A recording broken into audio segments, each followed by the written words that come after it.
I wanted to reach out and talk to you a little bit about closing costs in a transaction.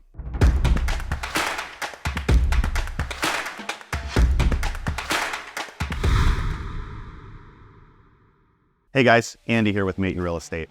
Closing costs are those kind of little hidden fees that pop their head up throughout the transaction that really a lot of people aren't expecting. Most people, when they're looking at buying their first home or looking at getting their next home, are slowly tucking away money for that down payment and having that goal in mind.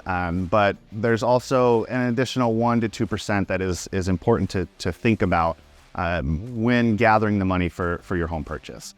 Closing costs are a few things, one of which is your loan origination fees. So the cost to get your loan from your lender is going to be included in those closing costs.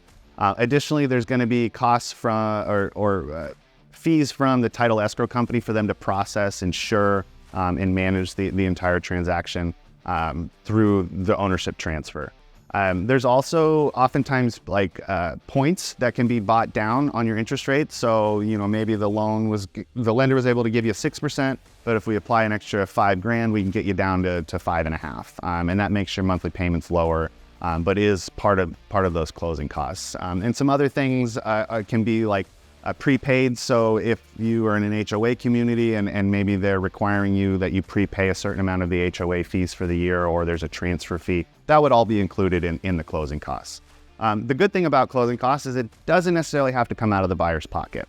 Closing costs can be more or less financed into the loan. And so typically what we would do is we would submit an offer to a seller, and depending on how competitive it is, we would ask the seller to pay for those closing costs. And so two scenarios is, you give them a full price offer and you ask them for $10,000 in closing costs credited towards the buyer. So effectively, the seller's getting the property sold at $10,000 less, and that buyer's getting $10,000 that can get credited towards their closing costs. If the seller's really firm on their price and like, no, I absolutely want my list price, then maybe we go $10,000 above and we ask for that $10,000 credit. So the seller gets what he needs and the buyer gets what he needs, and the deal can close. So closing costs are a lot of work sometimes to try to navigate if you're not very familiar with it, but talk to your real estate agent, talk to me. I'd be more than happy to help direct you and navigate you through that process.